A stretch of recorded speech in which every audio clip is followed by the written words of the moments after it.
శంకరం శంకరాచార్యం కేశవం బాదరాయణం సూత్రభాష్యకృతౌ వందే భగవంతౌ పునః పునః హరలీలావతారాయ శంకరాయ పరౌజసే కైవల్యకలనాకల్ప తరవే గురవే నమః. యస్యామిదం కల్పితమింద్రజాలం చరాచరం భాతి మనోవిలాసం సచ్చిత్సుఖైకా పరమాత్మరూపా సాకాశికాహం నిజబోధరూపా కోశేషు పంచసు అధిరాజమాన బుద్ధిర్భవాని ప్రతిదేహగేహం సాక్షి శివ సర్వగతోంతరాత్మా సాకాశికాహం నిజబోధరూపా సాది కాశిక నిజబోధరూప నిజతత్వాన్ని ప్రబోధింపజేసేటువంటి బోధ జ్ఞానం అహం నేను. కోశేషు పంచసు అధిరాజమానం, ఇంతవరకు మనం సాక్షి శివ సర్వగతోంతరాత్మ అంటూ సాక్షిగా ఉన్నటువంటి శివ సర్వగత అంతటా వ్యాపకమై ఉన్నటువంటి అంతరాత్మగా ఉన్నటువంటి సర్వేశ్వరుడు, ప్రతి శరీరములో ఉన్నటువంటి సర్వేశ్వరుడు. మరి అందరి శరీరాలు ఎట్లా ఉన్నాయి అంటే కోశేషు పంచసు అధిరాజమాన, పంచసు అన్నారు, 5 విధములుగా ఉన్నటువంటి కోశేషు కోశముల యందు ఈ సర్వేశ్వరుడుగా ఉన్నటువంటి పరమేశ్వరుడు అధిరాజమాన, ఆయన ప్రభువుగా ఉన్నటువంటి విధానం.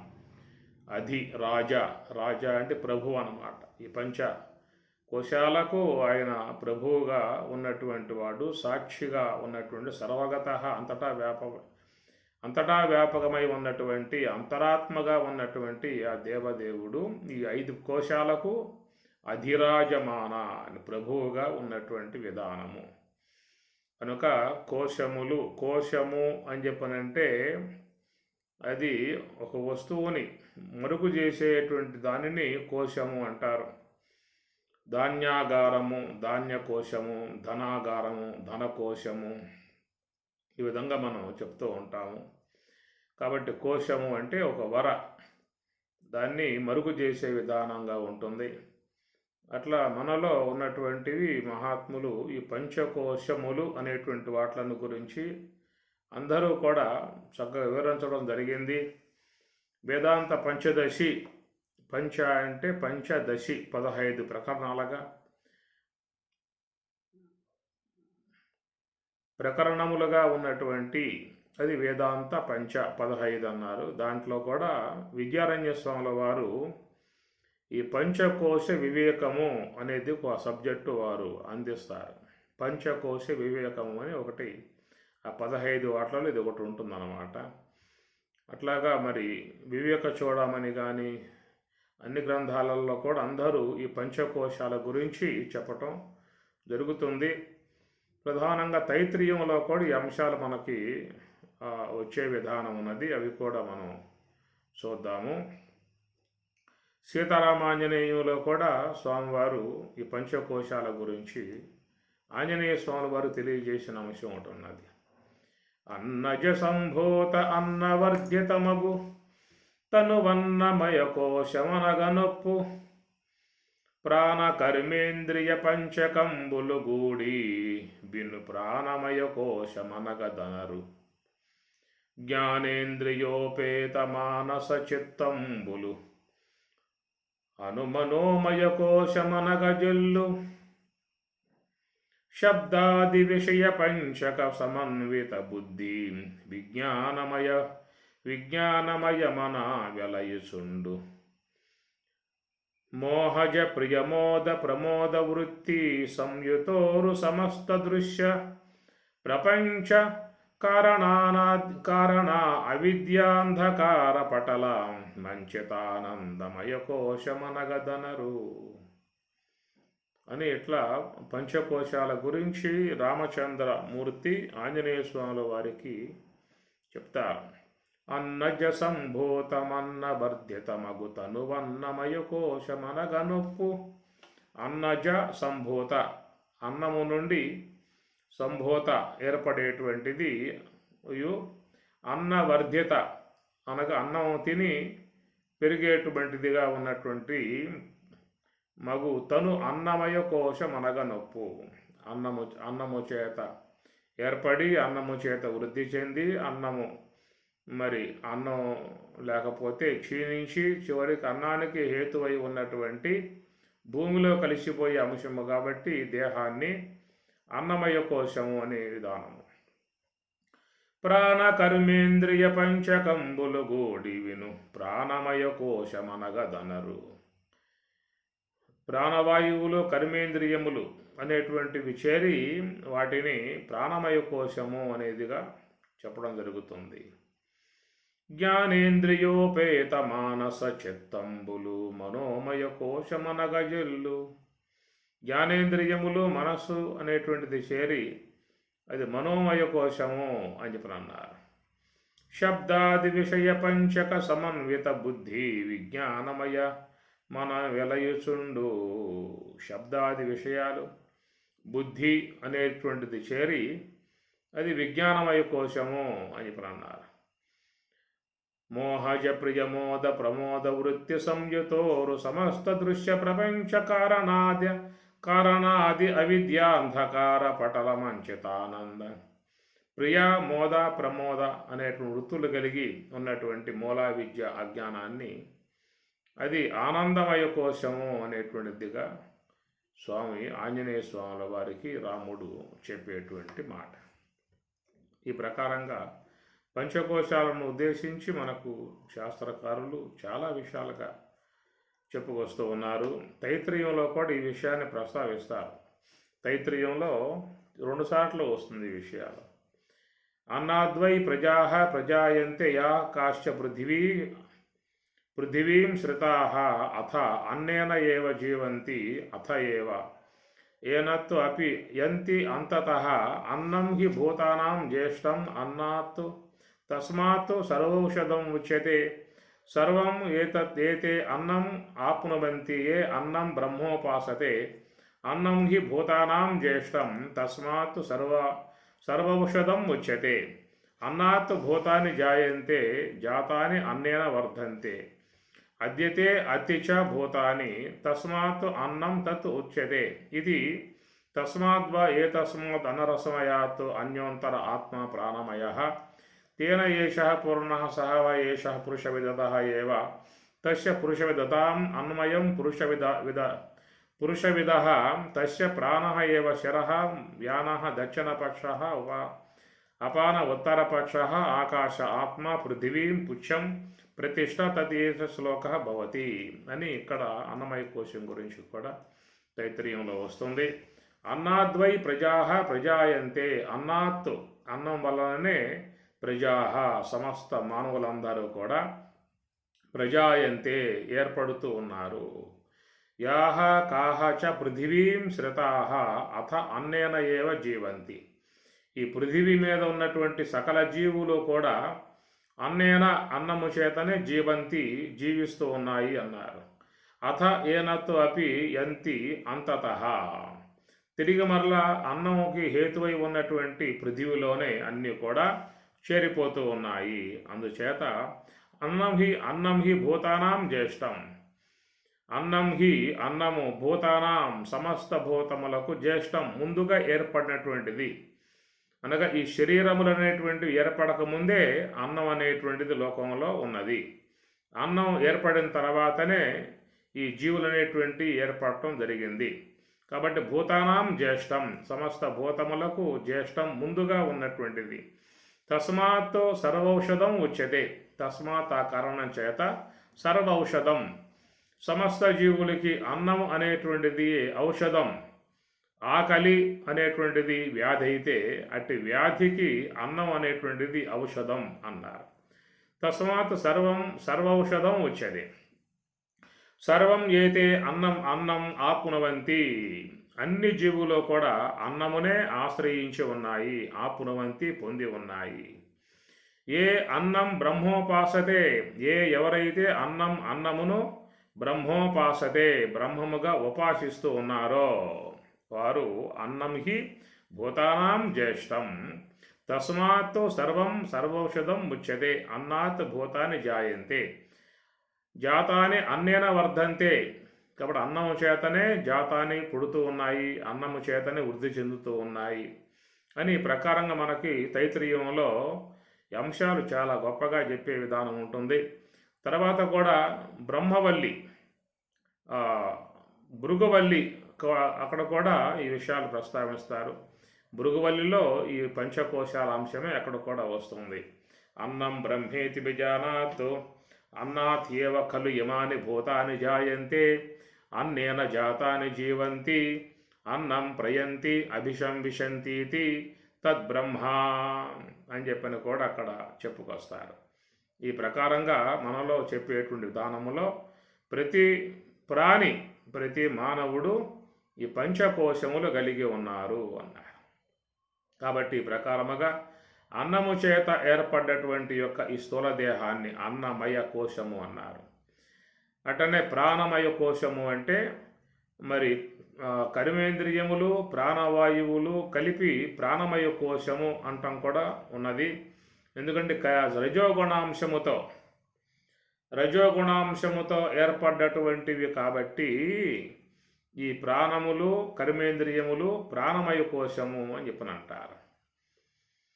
రజోగుణం సగభాగం అంతఃకరణం కాగా మిగతా సగభాగం రజోగుణం మరి దాటి అర్ధభాగం కర్మేంద్రియములు కాగా దాంట్లో మిగతా అర్ధభాగం ప్రాణమయ్యను అని చెప్పనే మాటగా మనకి సాంఖ్య విచారంలో వస్తుంది. కాబట్టి ఈ ప్రాణములు కర్మేంద్రియములు చేరి ప్రాణమయ కోశము అనేది కూడా చెప్తారు. మరొక విధానం ఏంటంటే పంచప్రాణములు ఉపప్రాణములు ఈ రెండు కలిసి కూడా ప్రాణమయ కోశము అని చెప్పనే మాటగా ఉంటుంది.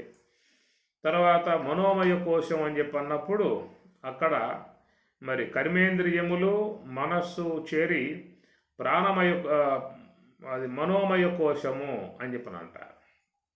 ఎందుకంటే ఈ మనస్సు అనేది రజోగుణాంశం యొక్క వ్యవహారమై ఉంటుంది కాబట్టి మరి కర్మేంద్రియములో కూడా రజోగుణం వ్యవహారము కర్మ చేసేవిగా ఉన్నాయి కనుక వాటిని అనుసరించి కర్మేంద్రియములు మనస్సు చేర్చి అక్కడ మనోమయ కోశము అని చెప్పటం ఒకటి జరుగుతుంది.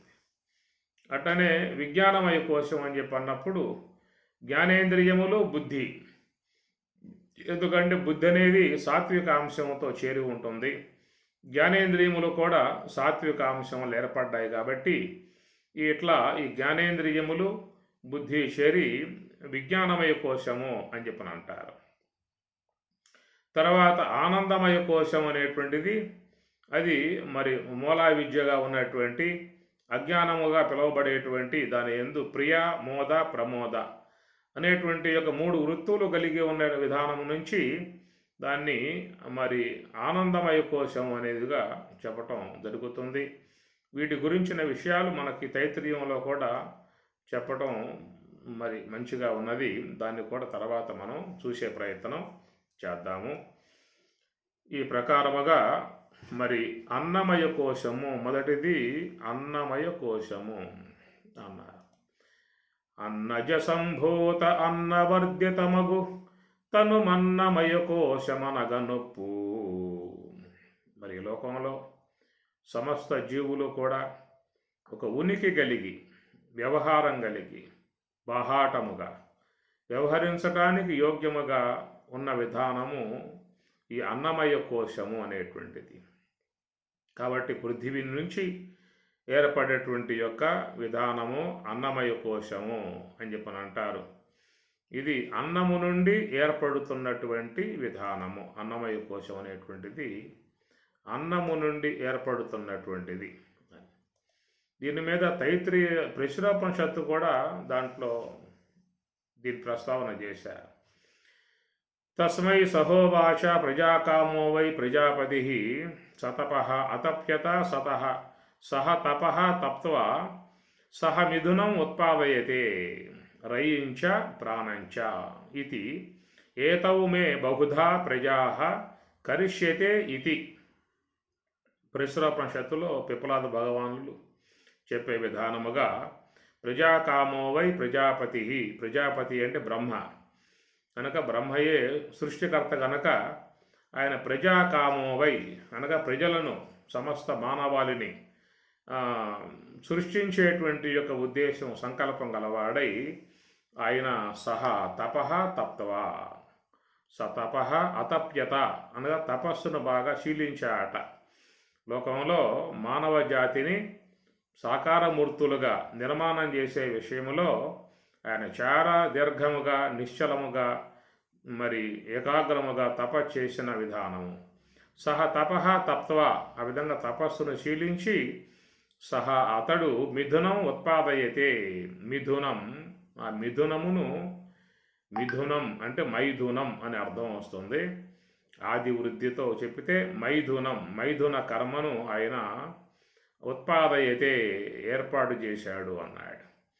కనుక మైథున కర్మకు తోడ్పడేటువంటి అంశములుగా రయించ ప్రాణంచ రెండు పదార్థాలను సిద్ధం చేసుకున్నాడు. అనగా లోకంలో ఆకారములు అనేటువంటివి రావటానికి సాకారమూర్తులుగా విశ్వంలోకి రావటానికి బ్రహ్మదేవుడు చేసినటువంటి యొక్క సంకల్ప విధానములో తపస్సు విధానములో ఆయన రయించ ప్రాణంచ అని చెప్పని అంటాడు. రయించ అంటే పదార్థము, ప్రాణంచ అంటే ప్రాణము అనగా స్త్రీ శరీరమునందు ఏర్పడేటువంటి యొక్క అంశమేమో రయించ పదార్థము, పురుషుని శరీరములో ఏర్పడేటువంటిది జీవ కణజాలమేమో ప్రాణంచ ప్రాణము అని అర్థం. ఈ ఏతవు ఈ రెండు కూడా మే నాకు బహుధా బాగా ప్రజలను కరిష్యతే ఇది కలగజేయునుగాక అనే విధానముగా మరి సృష్టి సంకల్పములో ఈశ్వరుని యొక్క సృష్టి సంకల్పము, ఈ జగత్తంతా కూడా ఈశ్వరుని యొక్క సృష్టి సంకల్పము. ఏకోహం బహుశ్యాం అని కూడా చాందోగ్యములో వచ్చే అంశము. ఏకహ ఒక్కడగా ఉన్నటువంటి ఆ సర్వేశ్వరుడు, ఏకోహం బహుశ్యాం ఏకహ అహం ఏకముగా ఉన్నటువంటి అహం నేను, బహుశ్యాం అనేక రూపములను అగుదునుగాక అని చెప్పని ఆ విధముగా అనేక రూపములు అయి తా ప్రావిశతో అయినటువంటి యొక్క రూపాలలో తానే జీవుడుగా ప్రవేశించాడని చెప్పని అంటారు. కాబట్టి ఇది ఈశ్వర సంకల్పముగా ఏర్పడ్డటువంటి యొక్క అంశము గనక రయించ ప్రాణంచ అనేటువంటిది ఒక శరీరమునందేమో పదార్థాన్ని నిర్మాణం చేసుకుంటూ ఉన్నాడు, మరొక శరీరములోనేమో ప్రాణమును ఏర్పాటు చేసుకున్నాడు. కనుక పురుష శరీరమునందు జీవకణముగా ఉన్నటువంటి అది ప్రాణం, స్త్రీ శరీరమునందు ఏర్పడేటువంటిది రయించ పదార్థం అది. కాబట్టి పదార్థము ప్రాణము రెండు మరి దగ్గర చేరటానికి రెండు కలవటానికి మిథునం ఉత్పాదయతే మిథునం మైథున కర్మను ఉత్పాదయతే ఏర్పాటు చేసిన విధానము. ఇది ఈశ్వరుని యొక్క సంకల్పముగా ఏర్పడ్డటువంటి అంశము. మైథునం అనేటువంటి యొక్క అంశము ఈశ్వరుని యొక్క సంకల్పము. అందువల్ల ఈశ్వరుని యొక్క సంకల్ప మాత్రముగా ఏర్పడ్డటువంటి యొక్క అంశము కాబట్టి దాని యందు మహర్షులుగా ఉన్నటువంటి వారు ఒక పవిత్ర భావంతోనే దర్శించారు. ఆ పవిత్ర భావనగా వాళ్ళు పంచాగ్నయోచ త్రినాచికేత ఋతం పిబంతౌ సుకృతస్య లోకే గుహాం ప్రవిష్టౌ పరమే పరార్థే ఛాయా తపో బ్రహ్మ విదో వదంతి పంచాగ్నయోచ త్రినాచికేత అని మనకి కఠోపనిషత్తులో చెప్పుకొస్తారు. పంచాగ్నులు అని చెప్పిన అన్నారు. పంచాగ్నులు అనేటువంటివి పంచయజ్ఞములుగా కూడా చెప్తారు, వాటిని పంచాగ్నులు అనేటువంటిదిగా చెప్తారు. కాబట్టి అగ్నిలో మరి హవిస్సులను హోమము చేసే విధానము, దాని ద్వారా సత్ఫలితాలను పొందే విధానం. హోమమునందు ద్రవ్యములు హోమము చేసినప్పుడు దాని నుంచి హవిస్ అనేది ఆవిర్భావం అవుతుంది. కాబట్టి ఈ మైథునం అనేటువంటి యొక్క అంశాన్ని మహాత్ములు ఋషులు ఉపనిషత్తులలో పంచాగ్నయోచ త్రినాచికేత అని చెప్పినట్టు పంచాగ్నులలో ఒక అగ్నినిగా దానిని చెప్పటం జరిగింది. ఇది బృహదారణ్యకోపనిషత్తు యాజ్ఞవల్కి బోధించినటువంటి మైత్రేయి తన భార్యకు బోధించేటువంటి బృహదారణ్యకోపనిషత్తులో కూడా మీకు లాస్ట్లో చెప్పుకొస్తాడు యాజ్ఞవల్కి ఈ మైథునం అనేటువంటి యొక్క అంశమును మరి పంచాగ్నులలో ఒక అగ్నిగా ఒక పవిత్రమైన యజ్ఞముగా చెప్పేటువంటి మాట. దాన్ని కూడా ఒక విశ్వకర్మగా కూడా పోలిశారు, విశ్వయజ్ఞముగా కూడా పోలిశారు దాన్ని. యజ్ఞము అనేది ఏంటంటే మరి సూర్య భగవానుడు సమస్త విశ్వానికి ఆయన ఆదిమూర్తి, సమస్త జీవులకు ప్రాణాధారం, సమస్త విశ్వానికి ఆయన తోటమాలి, సమస్త కర్మలకు కర్మసాక్షిగా ఉన్నటువంటి ఆయన వల్లే విశ్వమంతియు కూడా ప్రకాశమానమవుతుంది. సమస్త జీవులు కూడా మరి ప్రాణం కలిగి జీవిస్తూ ఉంటాయి. సమస్త జీవులు వృద్ధి పొందాలని చెప్పినట్లయితే సూర్యుడు చాలా ముఖ్యమై ఉన్నటువంటి యొక్క అంశము. కాబట్టి ఇక్కడ రెండు అంశాలకు కూడా మనకి దీంట్లో చెప్తారు. పదార్థమేమో చంద్రుడు, ప్రాణమేమో సూర్యుడు అని కూడా చెప్పుకొస్తారు మన పరిశునోపనిషత్తులో. పదార్థం చంద్రుడు, పదార్థం అనేది చంద్రుడి నుంచి ఏర్పడుతుంది, ప్రాణం అనేది సూర్యుడి నుంచి ఏర్పడుతుంది అని చెప్పని. అలాగా సమస్త విశ్వాన్ని కర్మసాక్షిగా ఉన్నటువంటి మరి ఆ సూర్యుడు చేసేటువంటి విధానములో దాన్ని విశ్వయజ్ఞముగా మహాత్ములు పోలిశారు. అనగా సూర్యుడు ఈ సముద్రాదుల యందు, జలరాశుల యందు, నదుల యందు తన కిరణముల ద్వారా హోమము కొనసాగించగా తన కిరణములే హవిస్సులు, తన కిరణములే సమిదలగా మరి ఆ నదుల యందు, తటాకముల యందు, సముద్రమునందు హోమ కార్యం చేయగా దాని నుంచి ఆవిర్భావమైనటువంటి హవిస్సు అది మేఘములు అన్నారు. మేఘములు అనేటువంటి హవిస్సుగా చెప్పుకొచ్చారు. అట్లనే మేఘములు జలధరములు అంటారు మేఘాలని. ఈ జలధరములుగా ఉన్న ఆ మేఘములు తన యొక్క వర్షధారలు అనేటువంటి వాటి ద్వారా ఈ భూమి అనేటువంటి భూమాత, భూదేవత ఆమె యందు హోమకార్యం చేయగా, జలరాశుల ద్వారా పృథివీ యందు హోమకార్యం చేయగా దాని నుంచి ఏర్పడ్డటువంటి సస్యములే హవిస్సు అన్నారు. సస్యములే హవిస్సు అన్నారు. అట్టి ఆ సస్యములను ధాన్యాదులు ఆ ధాన్యాదులను సస్యములను పురుషుడు, స్త్రీ పురుషులు ఇరువురు కూడా భుజించగా పురుషుని యందు ఏర్పడ్డటువంటిది ప్రాణము, స్త్రీ యందు ఏర్పడ్డటువంటిది పదార్థము అని చెప్పని. కనుక పురుషుని యందు ఏర్పడ్డటువంటి ఆ రేతస్ అనేటువంటి ఆ ప్రాణమును స్త్రీ తన స్వపత్ని యందు హోమము చేయగా ఆమె నుండి ఆవిర్భావమయ్యేటువంటి సంతతి అనేటువంటిది హవిస్సు అని చెప్పి అన్నారు.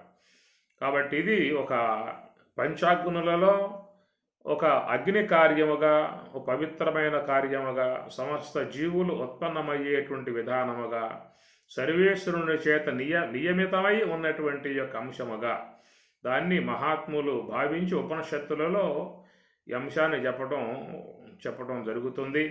కాబట్టి ప్రకారముగా సమస్త జీవులు నిర్మాణం కావాలని చెప్పన్నట్లయితే ఇది సర్వేశ్వరుడి యొక్క సంకల్పానుగుణ్యముగా తాను మరి మిథునం ఉత్పాదయతే రయ్యించ ప్రాణంచ ఏతౌ మే బహుదా ప్రజాయంతే అన్నారు.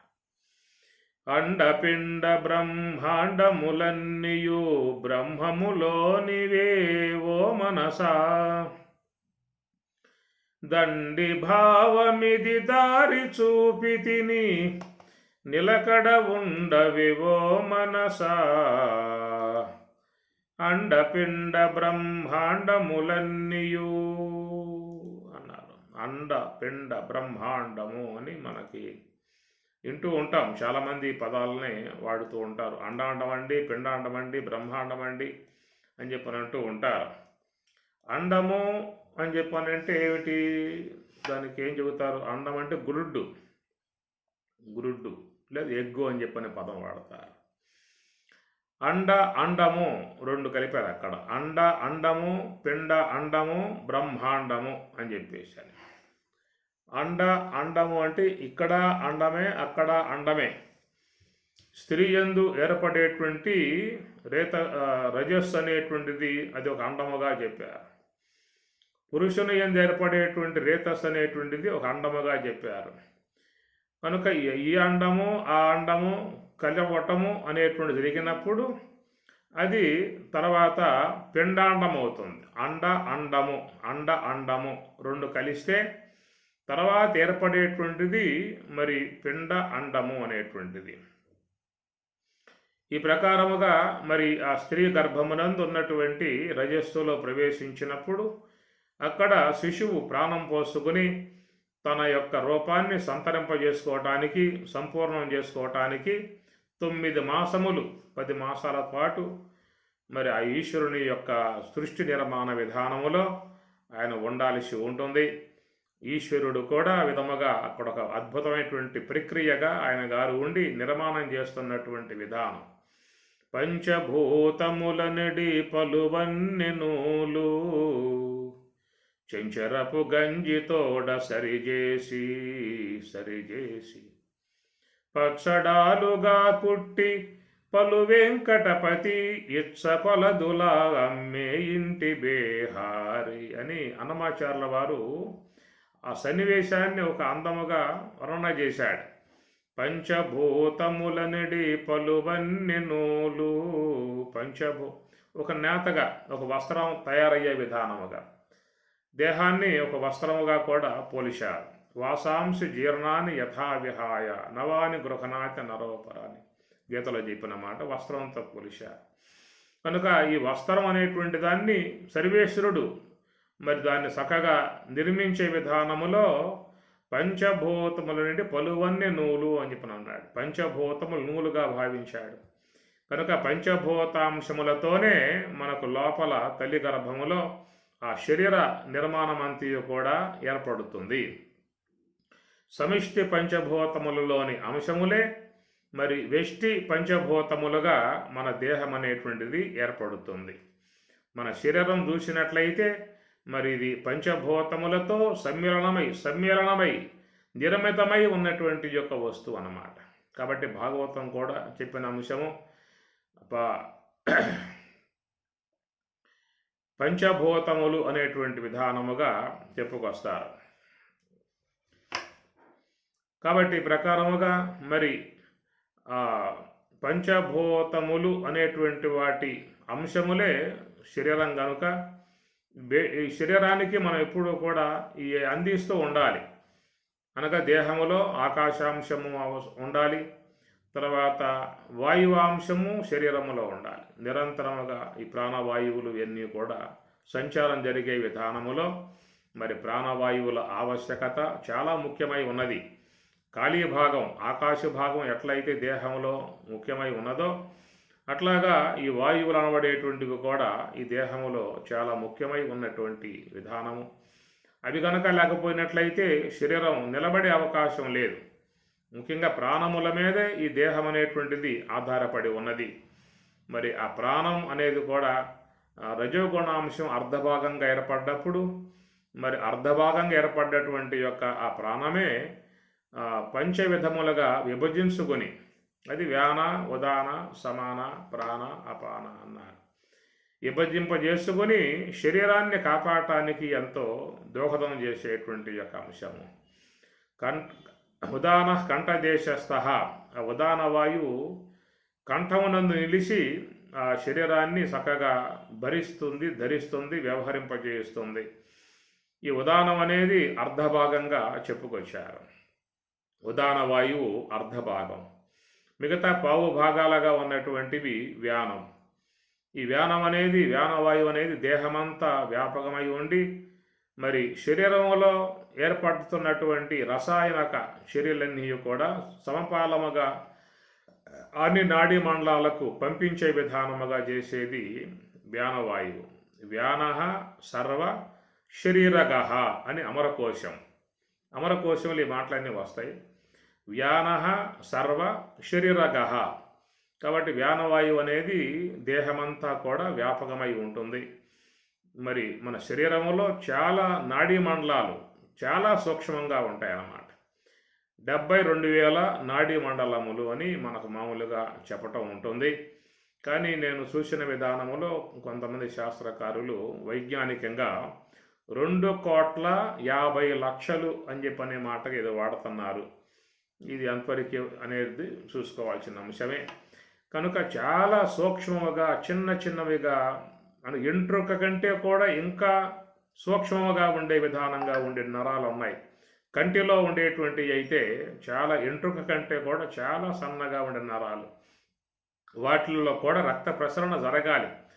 జరగబోయిందా అంటే ఆ కంటి చూపు తగ్గిపోతుంది. కాబట్టి మిగతా అవయవాలు కూడా మెత్తబడతాయి, హుషారా ఉండదు, ఉత్సాహం ఉండదు, చచ్చుబడతాయి. మనకు ఏ భాగంలో ఆ యొక్క నరముల యందు రక్త ప్రసరణ ఉండదో అది ఆ పక్షం పనిచేయటం మానుకుంటుంది. ఈ ప్రకారముగా అన్ని అవయవాలు సమృద్ధిగా సంపూర్ణముగా పనిచేయాలని చెప్పి అన్నట్లయితే శరీరంలో ఏర్పడేటువంటి యొక్క రసాయనిక అంశాలన్నిటినీ కూడా తీసుకువెళ్ళి ఎక్కడెక్కడ వాటిలను ప్రవేశింపజేయించాలో ఆ విధముగా చేయగలిగేటువంటి యొక్క పనిగా మరి వ్యానవాయువు వహించి ఉన్నటువంటి ఒక బాధ్యత. ఎందువల్ల దేహమంతా అది వ్యాపకమై ఉండటం కారణం ఏంటంటే అది ఆకాశాంశంతో ఏర్పడ్డటువంటిది వ్యానవాయువు.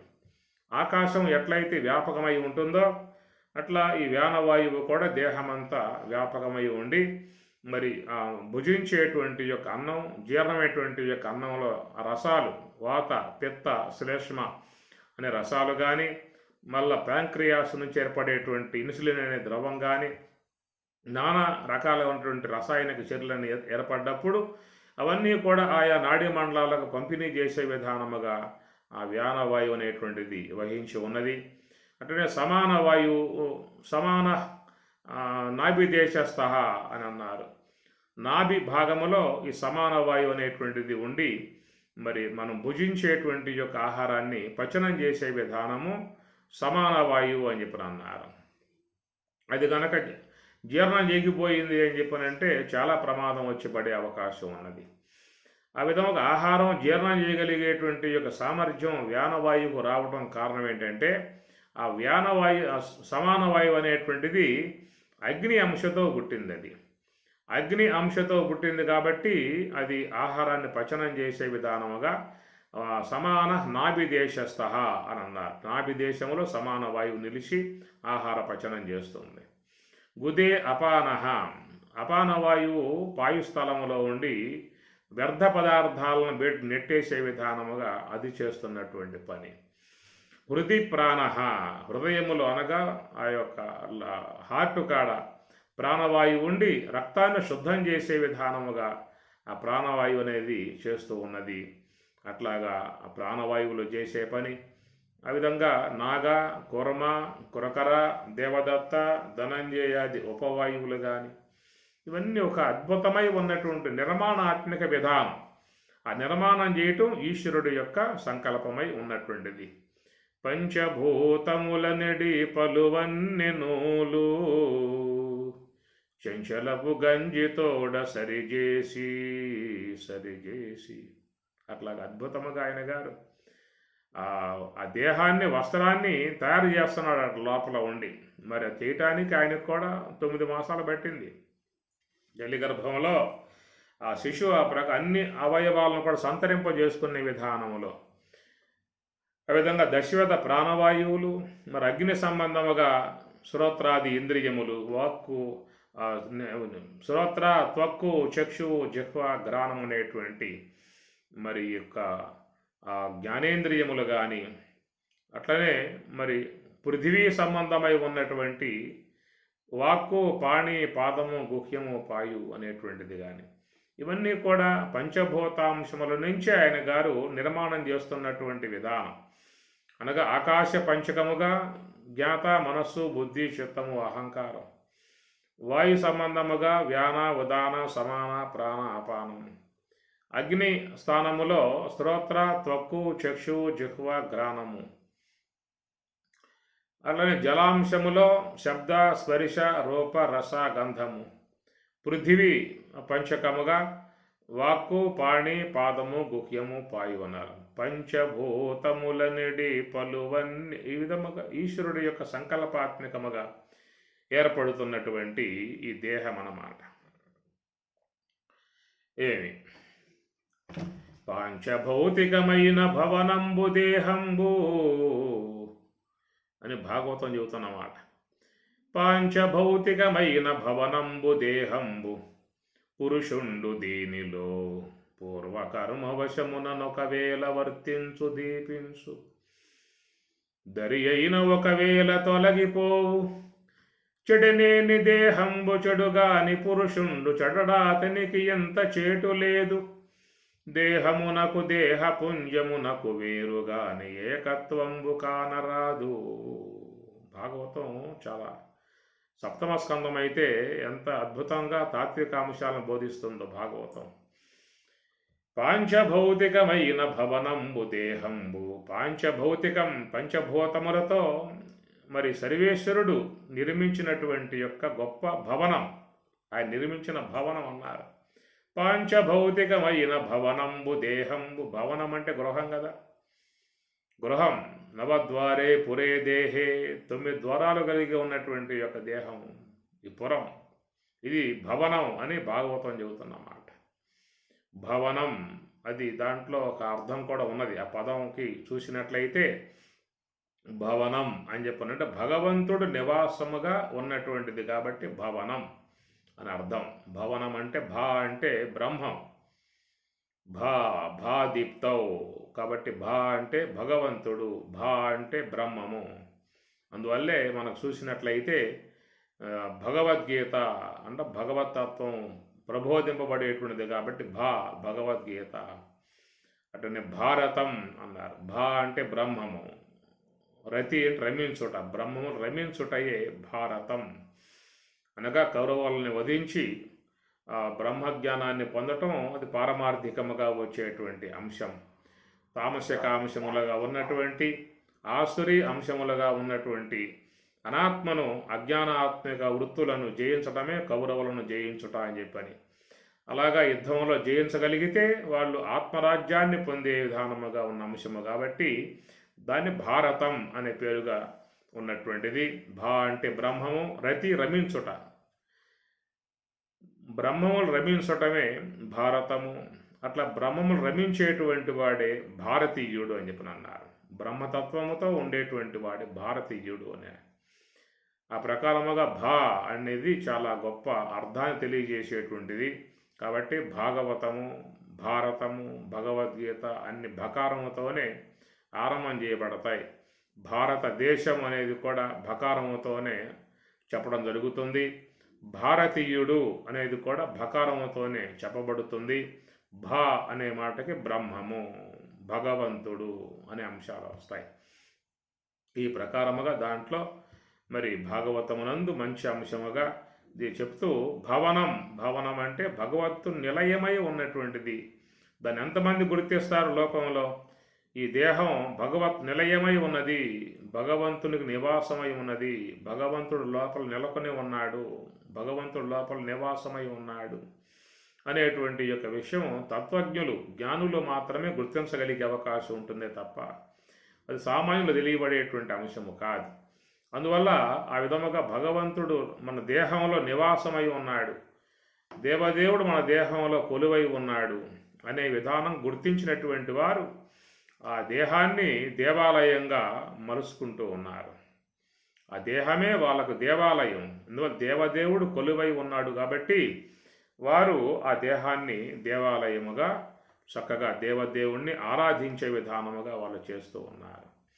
అలాంటి ఆ యొక్క అంశం తెలియకుండా ఉన్నటువంటి వారు మరి భగవద్భావన కోల్పోయి ఉంటారు కాబట్టి భగవదంశ లేదు, భగవద్భావం లేదు, భగవంతుని విచారం లేదు, భగవంత్ సంబంధ ధ్యానము లేదు, ఏవి లేకుండా ఉండటం చేత మరి భకారం లోపించి ఉన్నటువంటి అంశం ఇది.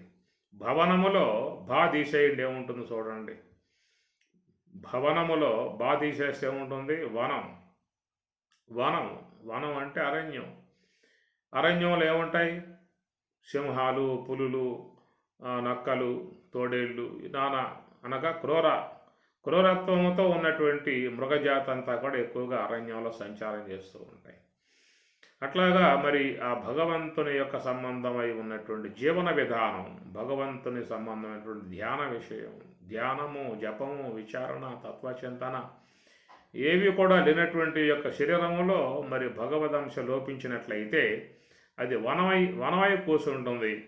అలాంటి ఆ వనములో, అరణ్యములో ఏముంటాయంటే క్రూర మృగాలు ఉన్నట్లుగా వారి దేహములో మరి కామక్రోధ లోభ మోహ మదమాశ్చర్యాదులు విజృంభించే పరిస్థితి ఏర్పడుతుంది. అదే కనుక ఆ యొక్క భవనము అనగా ఆ దేహాన్ని భవనముగా, భగవద్ విచారణగా, భగవత్ తత్వముగా, భగవంతుడి ధ్యానముగా, భగవంతుని జపముగా, ఈ విధముగా ఆ శరీరాన్ని భగవన్ మందిరముగా చేసినటువంటి వారికి మాత్రమే దాంట్లో శాంతిగా, సుఖముగా, ఆనందముగా జీవించే అవకాశం ఏర్పడుతుంది. అది లోపించిందా అంటే అది బకారం పోతుంది కాబట్టి వనమైపోతుంది. ఆ వనములో ఇక ఎప్పుడు కూడా కొట్లాట్లతో, తిట్టుకోటాళ్లతో, నానా రకాలై ఉన్నటువంటి యొక్క అశాంతికి గురైనటువంటి యొక్క అంశాలన్నీ చేరిపోయే పరిస్థితి ఏర్పడుతుంది. కాబట్టి ప్రకారంగా భవనం పంచభూతములడి పలువన్నెనూలు అని ఈ పంచభూతముల యొక్క అంశములతో సర్వేశ్వరుడు మరి తల్లి గర్భములో నిర్మాణం చేయటానికై చేస్తున్నటువంటి పని, దాన్ని అండాండము పిండాండము అన్నారు. అండాండము అంటే ఏం చెప్పుకున్నాం?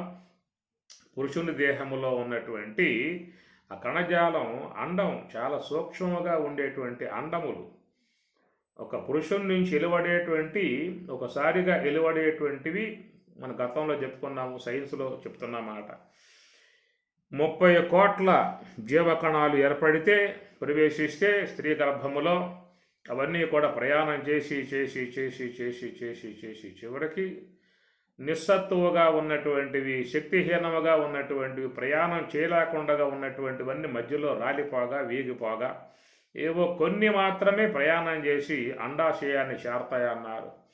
అట్లా చేరిన విధానంలో ఒక్క కణానికి మాత్రమే లోనకి ప్రవేశించే అర్హత సర్వేశ్వరుడు ప్రవేశింపబేశాడు. ఒక్కడే పోవాలి లోపలికి, 10 మంది 20 మంది పోతే అది కుదిరే వ్యవహారం కాదు. 30 కోట్ల కణజాలముగా ప్రయాణం చేసినప్పటికీ కూడా అంత దూరం ప్రయాణం చేసిన తర్వాత అండాశయంలో ప్రవేశించేది ఒక్క కణం మాత్రం ప్రవేశిస్తేనే అది మరి రూపుదిద్దుకొని సర్వేశ్వరుని యొక్క ఆశ్రయములో మరి తల్లి యొక్క పేగుకి, వాడి యొక్క బొడ్డుకి ఆయన ముడేసి మరి ఆమె భుజించేటువంటి యొక్క ఆహారాన్ని, తల్లి తినేటువంటి ఆహారం జీర్ణం కాగా దాని నుంచి పచనం చేయబడ్డటువంటి యొక్క ఆహారం వైశ్వనరాగ్నిగా ఉన్నటువంటి సర్వేశ్వరుడు పచనం చేసి అక్కడి నుంచి ఆ నాభిద్వారము కుండగా వాడికి అందించే విధానముగా లోపల తల్లిగా, తండ్రిగా తానే మాతా దాత పితామహ వేద్యం పవిత్రం ఓంకారం వృక్షామిజురేవచ. మాతా దాత పితామహ, వాడు మాతగా ఆ సర్వేశ్వరుడే తల్లి గర్భములో పచనం చేసి వండి చక్కగా మెత్తగా చేసి వాడికి నాభిద్వారము కుండగా బొడ్డు ద్వారా లోనకు పంపించి మరి వాని యొక్క శరీర ఆకృతిని చక్కగా తయారు చేసే విధానముగా సర్వేశ్వరుని యొక్క సంకల్పము. ఆయన అనుకున్న ప్రకారంగానే నిర్మాణమయ్యేటువంటి విధానము, కళ్ళు, చెవులు, ముక్కు, నోరు, నాలుక, పన్నులు, లోనున్నటువంటి ఇంకా అవయవాలు, నర్వ్ సిస్టమ్స్, శిరస్సు, చేతులు, కాళ్ళు, వాటికి ఉన్నటువంటి జాయింట్లు, గీయింట్లు మొత్తం ఆయన పెట్టాల్సిందే. అక్కడ ఆయన పెట్టందే ఎవడు చేస్తాడు? ఎవడికి వచ్చినటువంటి యొక్క నైపుణ్యం అక్కడ. కాబట్టి సర్వేశ్వరుడు అక్కడ మరి నివాసముగా ఉండి ఆయన ఆ కార్యాన్ని చేస్తున్నటువంటి విధానములో మరి ఒక అద్భుతమై ఉన్నటువంటి కార్యాన్ని సర్వేశ్వరుడు సంకల్పాత్మకముగా జరుగుతున్నటువంటి ఒకనొక అంశము. ఎవరో కూడా దాని అంత లెక్క ఎవరు చూడరు, కానీ జరుగుతున్నటువంటిది మాత్రం సర్వేశ్వరుని యొక్క సంకల్ప విధానము. ఏమి బిడ్డ పుట్టినప్పుడు చూస్తే వాడి కన్నులు, చెవు చూస్తారు. తల్లులు కూడా పుట్టగానే చూస్తారు వాడికి అన్నీ ఉన్నాయా లేవా, ఏమైనా కొన్ని లోపించాయా అని చూస్తారు. ఏళ్ళు పట్టుకుంటారు, చేతులు పట్టుకుంటారు, కాళ్ళు పట్టుకుంటారు, శిరస్సును చూస్తారు, అన్నీ చూస్తారు. కానీ సర్వేశ్వరుడు అన్నీ పెట్టాడు, కానీ వాడికి పన్నులు మాత్రం పెట్టడం మర్చిపోయాడు. ఇది అందరి యొక్క భావన. కళ్ళు పెట్టాడు, చేతులు పెట్టాడు, చెవులు పెట్టాడు, ముక్కు పెట్టాడు, నోరు నాలుగు పెట్టాడు, అన్నీ పెట్టాడు. కానీ చూస్తే సర్వేశ్వరుడు వానికి పన్నులు పెట్టడం అనే విషయం మాత్రం ఆయన మర్చిపోయాడు. మర్చిపోయి తర్వాత మళ్ళా జ్ఞాపకం చేసుకొని అప్పుడు మళ్ళా ఆయన గారు పెట్టడం ఆరంభం చేశాడు. ఇది సాధారణంగా అనుకునే అంశం. కానీ అన్నిటితో పాటు పన్నులు కూడా పెట్టినట్లయితే వాడు ఆ పాలను స్వీకరించే అవకాశం ఉండదు. తల్లి పాలు ఇవ్వలేదు కనుక వాడి యొక్క జీవన విధానం ఆ తల్లి నుంచి అందేటువంటి ఆ పదార్థం ద్వారా బతకాలి కాబట్టి అది తీసుకొని శరీరాన్ని పోషించుకునే విధానంలో మరి ఆ కర్కశముగా ఉన్నటువంటి యొక్క పన్నులు పెట్టినట్లయితే మరి అక్కడ ఆహారం ఇవ్వగలిగే అవకాశం ఉండదు. కాబట్టి ఆమెకు ఎందుకు మనం బాధ పెట్టాలి? ఆమె యొక్క దేహము నుంచి వచ్చే పదార్థం ద్వారా అది జీవించేది కనుక ఈ విధంగా వీడు ముందుగానే కనుక పెట్టినట్లయితే వాడు వాటి వల్ల ఇబ్బంది పెట్టే పరిస్థితి ఏర్పడుతుంది అనేటువంటి ఆలోచన ఆయన ముందు ఆలోచించాడు కాబట్టే వాడికి కండ్లు, చెవులు, నోరు, ముక్కు, నాలుక, చేతులు, కాళ్ళు, జాయింట్లు, గీంట్లు, ఆట్లు, లింక్స్, కిడ్నీలు మొత్తం పెట్టినటువంటి యొక్క ఆయన ఎన్ని పెట్టినవాడు చివరికి ఆలోచన చేశాడు. వీడు పన్నులు పెట్టినట్లయితే వాడు పుట్టగానే ఏదైనా ఆహారం తినేట్లయితే పర్వాలా, ఆహారం తినే అవకాశం లేదు కదా. కనుక వాడి యొక్క జీర్ణకోశం కూడా ఇంకా డెవలప్ కాల, ఆహారం పచనం చేసుకునే దానికి అది జీర్ణం కాలేదు. కాబట్టి వాడు బతకడానికి యోగ్యమై ఉన్నటువంటి ఆహారాన్ని మరి స్త్రీ యందు పెట్టాడు. కాబట్టి ఆమె ఆహారం అందించాలని చెప్పానంటే వీడికి పనులుంటే, ఈ బడవకు పనులుంటే వాడు ఇబ్బంది పెట్టే పరిస్థితి ఉంటుంది. కనుక ఆమెకు ఆ ఇబ్బంది కలగకూడదు అనే ఆలోచన ఆయన చేశాడు కాబట్టి అన్నీ పెట్టినటువంటి యొక్క ఆయన దీన్ని మాత్రం పక్కన పెట్టాడు. ఇప్పుడు కాదులేరా తర్వాత చూద్దాం అని చెప్పేసి అనే ఆలోచనతో దాన్ని పక్కన పెట్టేశాడు.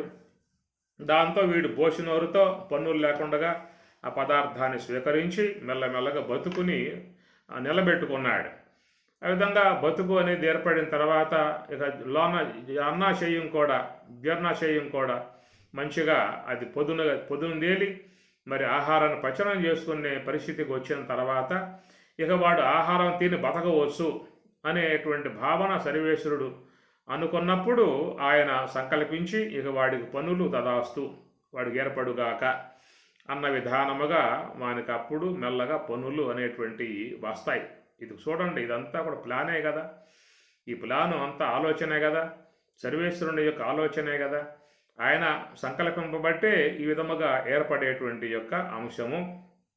ఈ అంశాన్ని అన్నమాచార్యుల వారు చక్కగా దాంట్లో ఆ కీర్తనలో ఆయన గానం చేసిన విధానం. భక్షిక జీవుల పెద్ద మైల సంతలలోన వెచ్చపు కర్మధనము ఇలువజేసి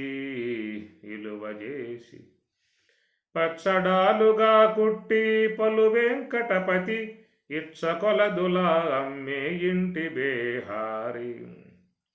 మచ్చిక జీవుల పెద్ద మైల సంతలలోన, తల్లి గర్భం మైల సంత అంటారు. ఆ మైల సంతలో ఈయన తన వ్యాపారం పెట్టుకుని జీవులకి ఈ వెచ్చపు కర్మధనం, ఈ కర్మధనం అనేటువంటి దాన్ని ఆయన ఇలువుగా వెలగా పెట్టి ఎవరెవరు ఏ కర్మ చేసుకుని వచ్చారో, ఎవరి వద్ద ఏ యొక్క కర్మ ఉన్నదో, పుణ్యకర్మ ఉందా పాపకర్మ ఉన్నదా చూసి వాళ్ళు వెలకట్టే విధానాన్ని బట్టి వాళ్లకు ఆయా దేహాలని ఇచ్చే విధానము అని అన్నమాచార్యుల వారు పరమాత్మ యొక్క ఆ ప్రక్రియకు చక్కటి ఒక కీర్తన సృష్టి విధానం తెలియజేసే అంశములలో అందముగా రాసినటువంటి కీర్తన అన్నమాచార్యుల వారు. కాబట్టి ప్రకారముగా మరి అండాండము అంటారు కదా, పురుషుని శరీరములో ఉన్నటువంటి అండములు కొన్ని కోట్ల అండాలు ఉన్నాయండి. శరీరమంతా కూడా అండములే. ఎట్లయితే రక్త ప్రసరణ, రక్త కణములు వ్యాపకమై ఉన్నటువంటి శరీరమునందు మరో క్షణములో అన్నీ కూడా జీవకణములుగా మారిపోతూ ఉన్నాయి. శరీరమంతా కూడా ఆ కణజాలం వ్యాపకమై ఉన్నది కాబట్టి పురుషుని యందు మాటలలో అదే ఉంటుంది, వినికిడిలో అదే ఉంటుంది, చూపులలో అదే ఉంటుంది, స్పర్శలలో అదే ఉంటుంది. కారణం ఏంటంటే దేహమంతా కూడా అండములు ఎలువడి ఉన్నటువంటి విధానం కాబట్టి ఒకసారిగా పురుషుని యందు వెలువడేటువంటి యొక్క శమనం, దాని శమనము అంటారు, వీర్యము అంటారు. దాంట్లో కొన్ని కోట్ల కణాలతో వెలువడే విధానముగా ఉన్నటువంటి వాటి నుంచి అది మరి ఆ సర్వేశ్వరుని యొక్క సంకల్ప విధానములో ఏర్పడుతున్నటువంటి యొక్క అంశములో మనకి దీంట్లో మరి ప్రశ్నోపనిషత్తులో కూడా ప్రజాకామో వై ప్రజాపతి సతప అతప్యత సతః తప్త్వా సహ మిథునం ఉత్పాదయతే. మిథునం అనగా పురుషునిలో ఏర్పడేటువంటి యొక్క ప్రాణము, స్త్రీలో ఏర్పడేటువంటి పదార్థము, ఈ రెండు కూడా కలవటానికై ఏర్పడ్డటువంటి ఉద్వేగం, అది మిథునం ఉత్పాదయతే. అది సర్వేశ్వరుడు ఏర్పాటు చేసినటువంటి ఒకానొక అంశము. ఎందుకంటే ఈ పదార్థంపై ఆ పదార్థంలో కలిస్తేనే అక్కడ ప్రజాకామో వై ప్రజాపతి, తన యొక్క సంకల్పం నెరవేరే అవకాశం ఏర్పడుతుంది. ప్రజాకామో వై ప్రజాపతి, ఏ ప్రజలను ఉత్పన్నం చేసేటువంటి యొక్క కామ, కోరిక కలిగి ఉన్నటువంటి ఏ సర్వేశ్వరుడు ఉన్నాడో ఆయన మరి మిథునం ఉత్పాదయతే.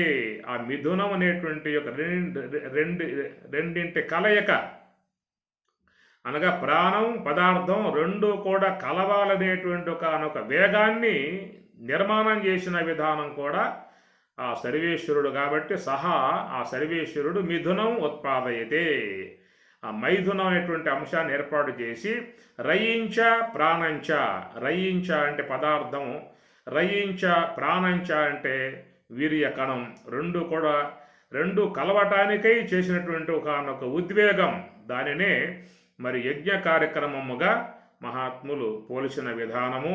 ఏతవు మే బహుదా ప్రజా కరిష్యతే ఇది అనేటువంటి అంశముగా మరి ఈ అండము రెండు కలిసినప్పుడు తల్లి గర్భములో ఏర్పడేటువంటిది దాన్ని పిండము అన్నారు. కనుక పిండం లోన పెరుగుతూ ఉన్నటువంటి పిండం కూడా అండముగానే చెప్పారు. అండము పిండ అండము అన్నారు. అండము రెండు కలిసినప్పుడు మరి ఇక్కడ ఏర్పడేటువంటిది పిండ అండము. దానికి అండం అనే పదమే వాడారు అక్కడ. కనుక తల్లి గర్భంలో ఏర్పడేటువంటి ఆ పిండ అండము అది కూడా గ్రుడ్డుగా ఉండేటువంటి విధానము అని చెప్పని, అది 9 మాసాలలో తన యొక్క రూపాలను సంతరింపజేసుకుని అక్కడి నుంచి బయలుదేరి ఇక నవమాసాలు పూర్తయిన తర్వాత సర్వేశ్వరుని యొక్క ఆజ్ఞానుగుణ్యముగా వాడు విశ్వంలోకి ఇక అడుగు పెడతాడు. విశ్వంలోకి వాడు వస్తాడు. ఆ విశ్వంలోకి వచ్చినప్పుడు ఇక వాడి యొక్క విధానం ఏంటంటే వాడు బ్రహ్మాండం అన్నమాట. ఇక వాడు సమస్త బ్రహ్మాండాన్ని ఇక ఆపోసనం బట్టేయటానికి ఇక వాడు పూనుకుంటాడు. అలాగా విశ్వంలోకి వెలువడ్డటువంటి వాడు అనగా వాడు బ్రహ్మాండము, అనగా ఆ బ్రహ్మాండముతో ఇక వాడికి అనుబంధం పెరుగుతుంది. బ్రహ్మాండం అంటే ఏమిటి? భూమి, జలము, అగ్ని, వాయువు, ఆకాశం, పంచభూతములు. వాటి పంచభూతముల యొక్క సంబంధమై ఉన్నటువంటి గుణాలు, శబ్ద, స్పర్శ, రూప, రస, గంధాది విషయములు, తనకు ఏర్పడి ఉన్నటువంటి జ్ఞానేంద్రియములు, శ్రోత్ర, త్వక్కు, చక్షువు, జిహ్వ, ఘ్రాణము, వాక్కు, పాణి, పాదము, గుహ్యము, పాయువు అనబడేటువంటివి సర్వేశ్వరుని చేత ప్రసాదింపబడగా వాటితో విశ్వముతో అనుసంధానం కలిగి ఉంటాడక. ఆ విశ్వముతో అనుసంధానం కలిగి ఇక బ్రహ్మాండమునందు సంచారం చేసేవాడు ఏర్పడతాడు. కాబట్టి అది ఇక దాన్ని బ్రహ్మాండము అనే మాటగా చెప్పుకొచ్చారు. అది పూర్ణ శరీరము గలవాడై ఇక విశ్వమునందు వ్యవహరించే విధానముగా. అట్లాగా విశ్వంలోకి వచ్చినటువంటి మానవుడు తన జీవన విధానాన్ని కొనసాగించుకునే విధానం ఏర్పడుతుంది. అలాగా సర్వేశ్వరుని చేత ప్రసాదింపబడ్డటువంటి ఆ జీవితాన్ని మంచిగా జీవించాల్సి ఉంటుంది. రాగద్వేషములు లేకుండా జీవించమని పరమాత్మ చెబుతూ ఉన్నాడు. రాగద్వేష వియుక్తైహితు విషయాన్ ఇంద్రియై చరన్ ఆత్మవశ్యై విధేయాత్మ ప్రసాదం అధిగచ్చతని చెప్పి అన్నాడు. రజో సంబంధమై తమో సంబంధమై ఉన్న గుణాలకు లోను కాకుండా రజస్సు వల్ల కలిగేటువంటి గుణాలు కానీ తమస్సు వల్ల కలిగేటువంటి గుణాలు కానీ రాగద్వేష వియుక్తై, రాగము, ద్వేషము, అసూయ, దంభము, దర్పము, ఈ క్రోధము, ఇలాంటివన్నీ కూడా అధిక సమాచారం, అవన్నీ గుణ సంబంధమై ఉన్నటువంటివి. కానీ ఇంద్రియములో అవన్నీ కూడా సర్వేశ్వరుడు నిర్మితము చేసినటువంటి యొక్క అంశములు. ఆయా భూత సమ్మేళనముల చేత అనగా మరి ఆ యొక్క మరి ఆకాశ పరగ భాగం వాయువుతో సమ్మేళనమై మనస్సుగా, ఆ ఆకాశ పరగ భాగం అగ్నితో సమ్మేళనమై బుద్ధిగా, ఆకాశ పరగ భాగం జలముతో సమ్మేళనమై చిత్తము, ఆకాశ పరగ భాగం పృథివీతో సమ్మేళనమై అహంకారము, అట్లనే వాయువు తన పరగ భాగం ఆకాశముతో సమ్మేళనమై వ్యానము, ఆ వాయువు అగ్నితో సమ్మేళనమై సమాన వాయువు, ఆ వాయు పరగ భాగం జలముతో సమ్మేళనమై ప్రాణము, ఆ వాయువు పరగ భాగం పృథివీతో సమ్మేళనమై అపానము అని ఇట్లన్నీ కూడా మరి ఆ సృష్టి విధానములో సర్వేశ్వరుని విధానంలో ఏర్పడ్డటువంటి ఇంద్రియ సముదాయము. అవి కలిగి లోకంలో మానవులు వ్యవహరించాల్సి ఉంటుంది. కనుక కాయేన మనసా బుద్ధ్యా కేవలై ఇంద్రియై అపి అని చెప్పని అంటారు. మరి శరీరముతో ఇంద్రియాలతో మనస్సుతో చక్కగా మంచి లక్షణములు కలిగి, మంచి భావన కలిగి, భగవద్భావన కలిగి, సాత్విక స్వభావం కలిగి తాను జీవించే జీవితము ద్వారా పరమేశ్వరుడు చే అందింపబడ్డటువంటి యొక్క ఆ పరిక్రమల ద్వారా ఈ జీవితములోనే వాడు చక్కగా ఆనందకర జీవితాన్ని జీవించవచ్చు, సుఖకర జీవితాన్ని జీవించవచ్చు, తృప్తిగా జీవించవచ్చు, శాంతిగా జీవించవచ్చు. కనుక వ్యవహారములో ఉండే పరమాత్మ యొక్క లక్షణములకు శాంతి, సుఖము, ఆనందం అనబడేటువంటివన్నీ కూడా ఆ విధముగా వాడు జీవించడానికి యోగ్యముగా ఉన్నటువంటి యొక్క అంశముగా సర్వేశ్వరుని చేత ఏర్పాటు చేసినటువంటి యొక్క అంశములుగా మనం భావించాల్సి ఉంటుంది. ఎందుకంటే ఈ నిర్మాణాత్మక ప్రక్రియ అంతా కూడా మనం ఎక్కడో కొనుక్కున్నవి కావు, ఎవరి ద్వారానో మనం తెచ్చుకున్నవి కాదు, పొందుపరుచుకున్నటువంటివి కావు. అవన్నీ సృష్టిలో వచ్చినటువంటి యొక్క భాగములు, సర్వేశ్వరుని చేత ఏర్పడ్డటువంటి యొక్క భాగములు.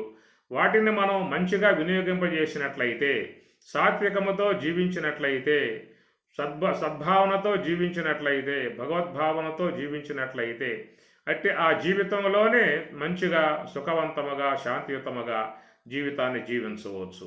అలాంటి యొక్క సాత్విక సంబంధ జీవనముగా ఉన్నటువంటి వారికి మరి మహాత్ములు కూడా తోడయ్యే పరిస్థితి ఏర్పడుతుంది.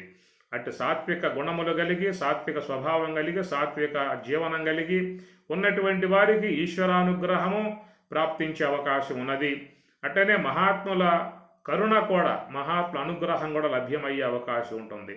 అలాంటి వాళ్ళ ద్వారా తాత్విక అంశాలను గ్రహించుకుని ఇక తన జీవన విధానం తాత్వికం వైపుకు మరలించుకొని ఆ తాత్వికం యొక్క మార్గములో, సోహంభావ ధ్యానములో, నివృత్తి మార్గములో ప్రయాణం చేసి శాశ్వతమై ఉన్నటువంటి యొక్క ఆత్మానందాన్ని పొందటానికి యోగ్యముగా మరి మహాత్ములు అందించేటువంటి అంశము. కాబట్టి ఈ ప్రకారముగా జన్మ యొక్క గొప్పతనాన్ని మనం విచారించినప్పుడు దాన్ని ఎలాగా మనం జీవించాలో ఆ విధంగా దాని యొక్క విలువలు తెలుసుకుని జీవించినట్లయితే చక్కటి ఫలితాన్ని పొందే అవకాశం ఏర్పడుతుంది. అయితే ఈ జీవన విధానంలో మనకి చాలా అంశములు అవగాహన రహితముగా ఉన్నటువంటివి చాలా ఉన్నాయి. కొన్ని అపోహలు, భ్రాంతి సంబంధం అయి ఉన్నటువంటి భావాలు, ఇలాంటి వాటితో మనిషి తన జీవితాన్ని చాలా వృధాగా కోల్పోయే పరిస్థితి కూడా ఏర్పడుతూ ఉన్నటువంటి అంశం. కాబట్టి మనకి భగవద్గీత ఆటల్లో చెప్పేటువంటి విధానాలు, జీవితమును సాత్వికముగా నడుపుకో, సాత్వికవంతముగా జీవించు, ఉన్న వనరులు వాడుకో, ఉన్న ఇంద్రియాలను వాడుకో, అవి కట్టేయాలనేటువంటి యొక్క అవసరం లేదు. ఎక్కడ ఏ ప్రకారముగా వాడుకోవాలో ఆ విధముగా వాడుకోవటం వల్ల వచ్చే ప్రమాదం ఏమీ లేదు. ఎందుకంటే మొత్తం ఒగ్గబట్టి కట్టేసే విధానం చేయమని చెప్పని మనకి సన్యాస వ్యవస్థ అనేటువంటిది చెబుతూ ఉన్నది. కానీ సన్యాస వ్యవస్థ అనేటువంటిది మధ్యకాలంలో ఏర్పడ్డటువంటి యొక్క అంశము. అది బుద్ధుడి నుంచి వచ్చినటువంటి యొక్క అంశము. మనం అనాదిగా చూసినట్లయితే మనకి పురాణములలో, ఉపనిషత్తులలో, వేదములలో వచ్చే వాళ్ళందరూ కూడా ఋషులు అని చెప్పినట్టు గృహస్థులు. వాళ్ళు కూడా మరి ఈ యొక్క జీవన విధానం చక్కగా ఉన్నటువంటి వారి, చక్కగా జీవితాన్ని జీవిస్తూనే, అన్నిటినీ కూడా ఆస్వాదిస్తూనే, ఇంద్రియ సముదాయాన్ని వాడుకుంటూనే, ఆ వాడుకోవటం కూడా వివేకం కలిగి ఉండాలి, కొంత విచారణ కలిగి ఉండాలి. ప్రమాద స్థాయిల్లోకి పోకుండా దాన్ని మంచిగా జీవించినప్పుడు మరి ఆ జీవితం చక్కగా జీవించే అవకాశం ఏర్పడుతుంది. ఆ సాత్విక కోణము నుంచి మళ్ళా మహాత్ముల యొక్క ఆశ్రయం ద్వారా బ్రహ్మజ్ఞాన మార్గంలోకి ప్రయాణం చేసి తాత్విక అనుభవాన్ని పొందే అవకాశం కూడా ఏర్పడుతుంది. కనుక మనకి చెప్పినటువంటి భగవద్గీత కానీ, ఉపనిషత్తులు కానీ, 108 ఉపనిషత్తులు కానీ, 4 వేదములు, అటనే న్యాయ, వైశేషిక, యోగ, సాంఖ్య, ఉత్తరమీమాంస, పూర్వమీమాంసాది షడ్దర్శనాలు కానీ అన్నీ ఇచ్చేందుకు కూడా మరి గృహస్థులుగా, ఋషులందరూ గృహస్థులుగా ఉండి తన గృహస్థ సంబంధమైనటువంటి యొక్క జీవన విధానం కొనసాగించుకుంటూనే ఇటు తాత్విక భావాలను వాళ్ళు పెంపొందింపజేసుకున్నారు. అన్ని కట్టిపారేసి, అన్ని ఒగ్గపట్టి, అన్నిటినీ కూడా మూలబారేసి జీవితాన్ని జీవిస్తానని చెప్పనంటే అది ఏదో పూట వాడు తిరుగుబాటు చేసి వ్యక్తి మీద దాడి చేసే పరిస్థితి కూడా ఏర్పడుతుంది. కాబట్టి అది మనకి వేదాలలో ఎక్కడా లేదు, ఉపనిషత్తులలో కూడా ఎక్కడా లేదు, భారత భాగవతులు ఎక్కడా లేదు.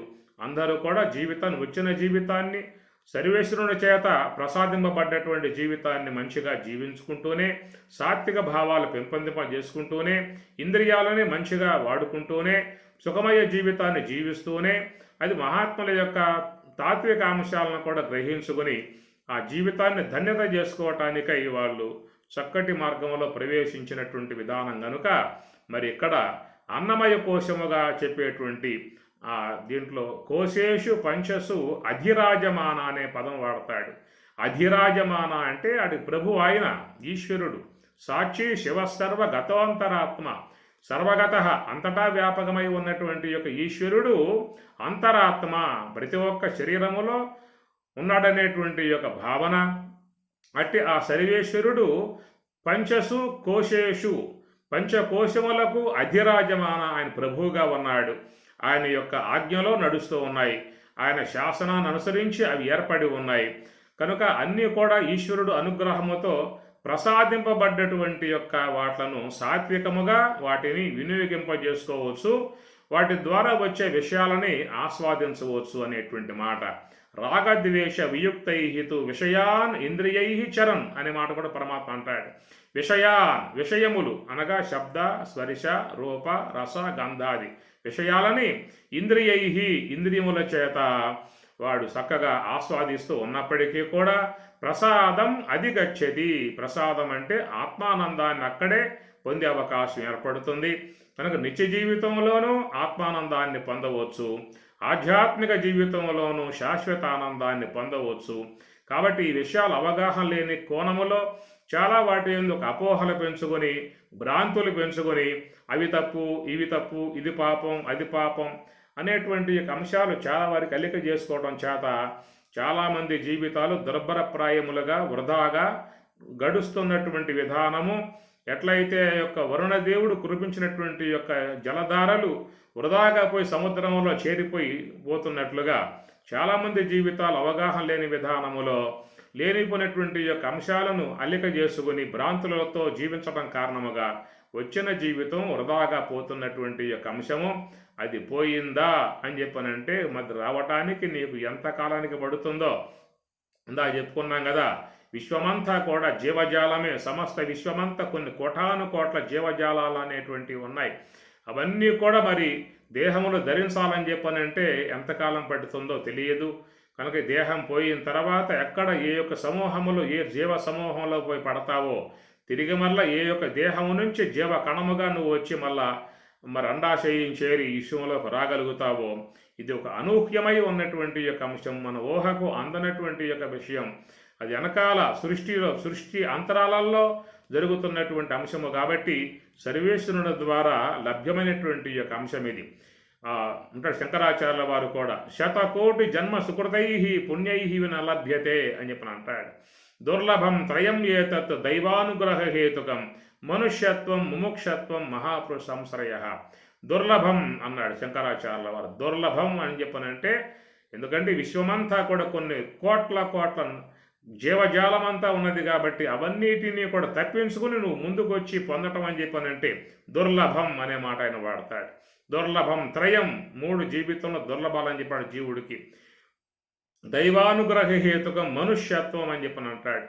ఈ విశ్వంలో 83,99,999 రకాలుగా విశ్వమునందు ఉన్నటువంటి జీవజాలం అవన్నిటినీ కూడా దాటుకొని మరి ఈ మనుష్యత్వం మానవ దేహంలోకి రావటం కూడా అది చాలా మరి దుర్లభం అనేటువంటి మాట ఎన్నిసార్లు చెప్పినా కానీ అది అది సాలేటువంటి విధానం కాదు. వెనకాల ఉన్నటువంటి దానికి దుర్లభం అనేటువంటి మాట ఎన్నిసార్లు చెప్పినా కానీ అది సరిపోయే అంశము కాదు. అలాంటి దుర్లభమై ఉన్నటువంటి, అసాధ్యమై ఉన్నటువంటి, అనూహ్యమై ఉన్నటువంటిది ఈశ్వరానుగ్రహముతో సాధించుకున్నటువంటి దానిని మంచిగా జీవించు, తృప్తిగా జీవించు, సాత్వికముతో జీవించు, సాత్విక భావంతో జీవించు, భగవద్భావంతో జీవించు, చక్కగా జీవితాన్ని ఆస్వాదించు, సుఖముగా జీవించు. ఈ రాగద్వేషాలు పెంచుకొని, అసూయ గుణాలు పెంచుకొని, ఎప్పుడు విమర్శించుకుంటూ, వాళ్ళ మీద తిట్టుకుంటూ, ఏమి వాళ్ళు వాళ్ళు వాళ్ళు శాంతిగా లేకుండా, నువ్వు శాంతిగా లేకుండా, వాళ్ళని రాపిడి పెడుతూ, నువ్వు అశాంతితో జీవిస్తూ, ఇట్లా చాలా జీవితాలు మరి ఇలాంటి గుణాలకు లోబడి, తామసి గుణాలకు లోబడి, అసూయలకు లోబడి, రాగద్వేషాలతో, కక్షలతో, వైరమ్యాలతో, వైషమ్యాలతో దుర్లభమై ఉన్నటువంటి దుర్భముగా ఈ జీవితాలని లోకంలో చాలామంది జీవిస్తూ ఉన్నారు.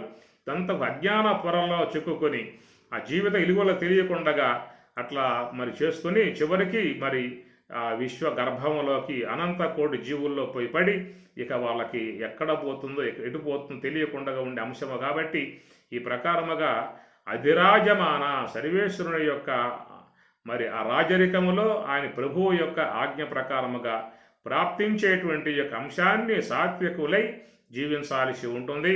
సత్వాత్ సంజాయతే జ్ఞానం అని చెప్పని అన్నాడు.